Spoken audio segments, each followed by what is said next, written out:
Hi everyone, Steve here from RSM and welcome to the latest episode of our Coffee Conversation series.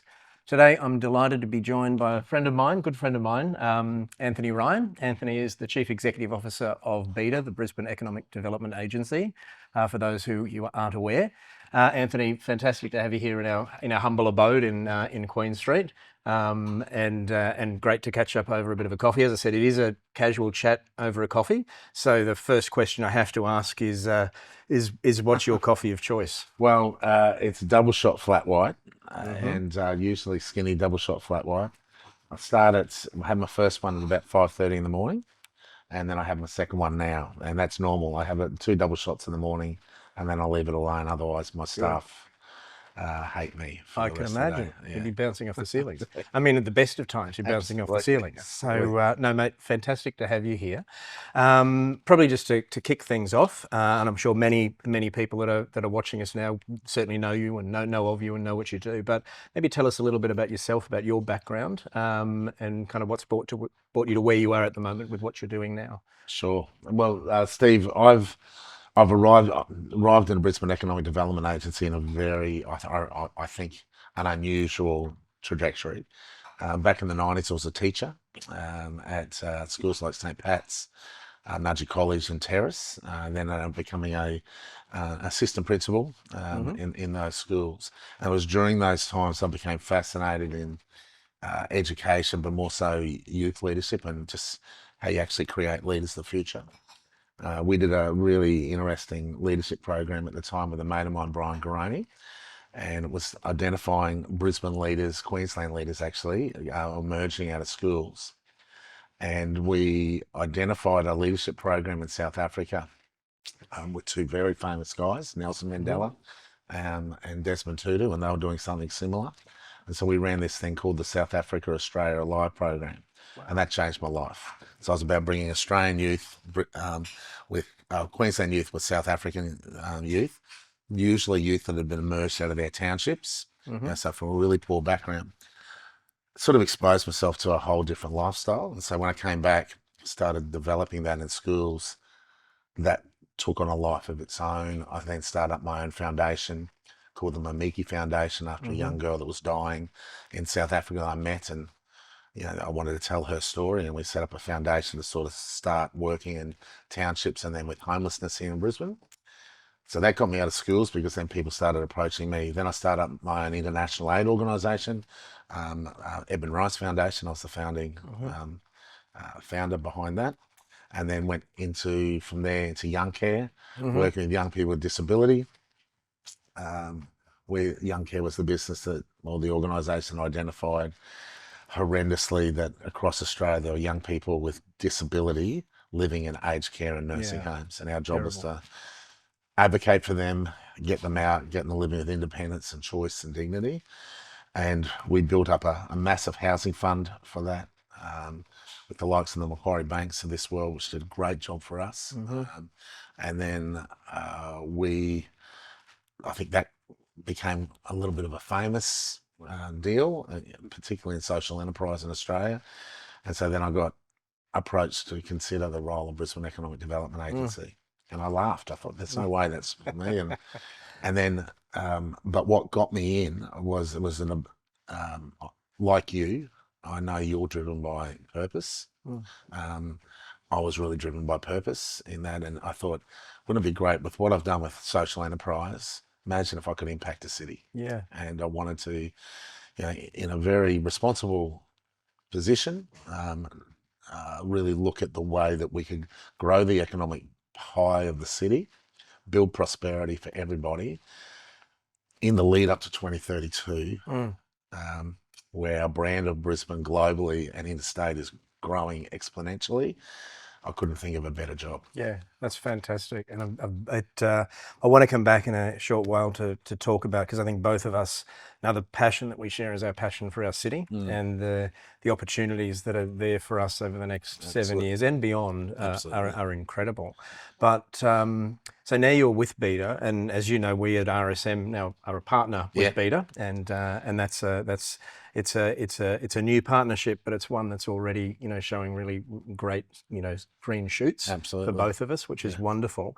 But maybe tell us a little bit about BEDA. Your purpose, what you're doing. Most recently, you were releasing the new State of the City report for Brisbane, and there's some wonderful and amazing facts and figures in there. But if you could tell us a little bit about BEDA, your role, and what Sure. BEDA's role is probably for the city and the state. Steve, in essence, we've got a number of different pillars in no particular order. We're called the Regional Tourism Organisation, so we actually build the brand of Brisbane that's going to be known around the world in the States. So we drive tourism visitation numbers. It's a little known fact, but it's a growing fact now that Brisbane is now the hero of Queensland with regard to tourism, $13.7 billion economy, a visitor economy, and it's just surging because of our precincts. So we're interested in developing the precincts and the way that Brisbane's perceived, because it used to be a place where people would land, get out of Dodge, go to Gold Coast, Yeah. Sunshine Coast. Now they're coming here for our major events, our business events. They want to spend their time in Brisbane, explore the other regions, but come back to Brisbane because of our hotels. Carlisle just got named as an example, again in the top 50 in the world hotels, one of two Australian hotels. So that's part of our role. Our role is to bring a major event. So if you see the NRL Magic Round, the work that we do with Adrian Schrinner, our Lord Mayor, to create a fighting fund, and we work with Tourism Events Queensland. We hunt as a pack. So we identify what's good for the city that's going to drive the economy, it's going to help our cafes, our hotels, our security, anything that's associated with the event. So NRL Magic Rounds us. We're going to have in February next year an incredible coup for the city, the Edinburgh military tattoo. Amazing. British Irish Lions have just come in, as we know.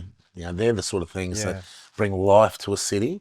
And why is that important is because we also are about talent identification as well, and identifying ways that we can create a city where in that very competitive space around the world where young people are deciding, where do I go to build my career? You've got the 2032 Olympics as the ultimate carrot with the Paralympics there. We've got a lifestyle, we've got the best weather in Australia. And then we've got that lifestyle of the major events. We've got our precincts happening. And so that's so important the way we create it. And then our other role is to grow the business in the city, identify partners such as yourselves, how we all work together. How do we attract business growth into the city?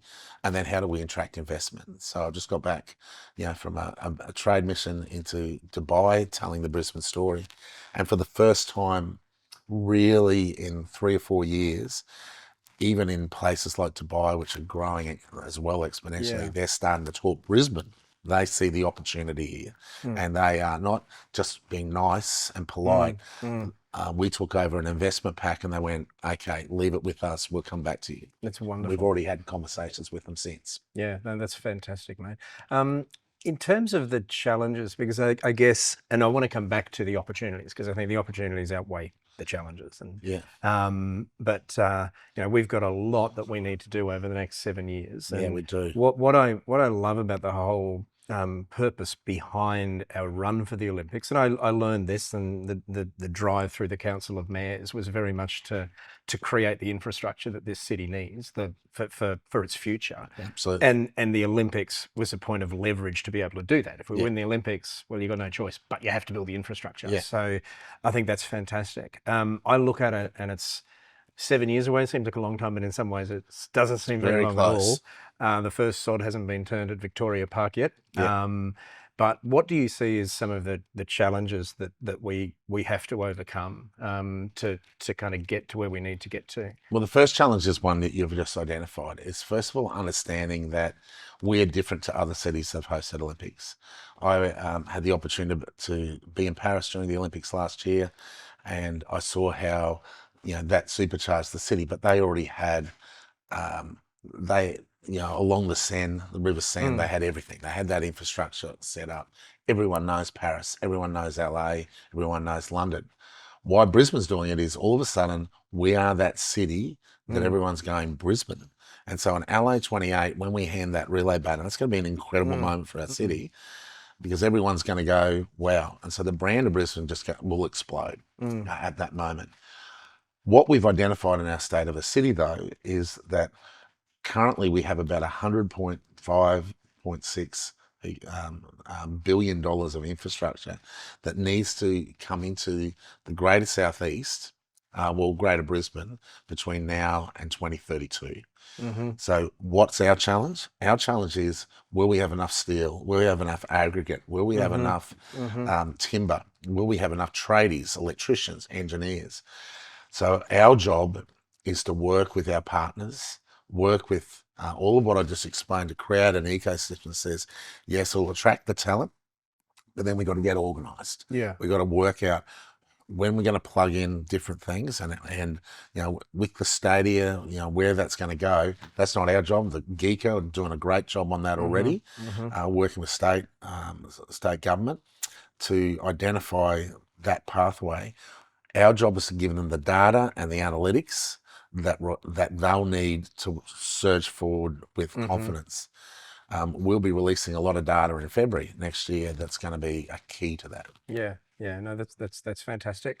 So if I then kind of pivot to the corollary of a challenge, which is an opportunity, and where we started, and I think where you and I are both very passionate, is we just see the opportunities for our wonderful city of Brisbane. It's an incredible runway. It's amazing, and it's 2032 is, just to think that the whole world is going to be focused on our little city here of Brisbane and what that can do for us.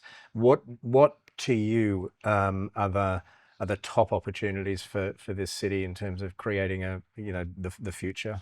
Well, I don't want to be cliched, but the 2032 is sort of the first flag on the hill, and that creates this appetite and intrigue in our city. So what we've found over particularly the last 2 years, is the phones genuinely are running hot. People want to invest in this space. All of a sudden, a couple of key competitive edges that everyone's starting to understand about Brisbane. We're the closest port to the Asia Pacific region. If you've heard me speak about that, that's a $90 trillion economy on our doorstep. We have the most efficient port. We have a 24/7 airport. It's controversial in some ways, but absolutely important to our economy and our competitiveness with Sydney and Melbourne. And all of a sudden people are going, right, there are competitive, cost-effective reasons why we set up businesses in Brisbane. That whole idea of the Olympics and Paralympics, that's creating that interest, which all of a sudden export and import related businesses are going, we can actually set up, and we're within 20 minutes of the airport, 20 minutes of the port. All those things are competitive. We are understanding that we now have certain, even if you look at medtech, life sciences, where we're surging in that 7 times faster than the rest of Australia with our medical exports. We're the largest health district in the Southern Hemisphere. Most people don't know that as well.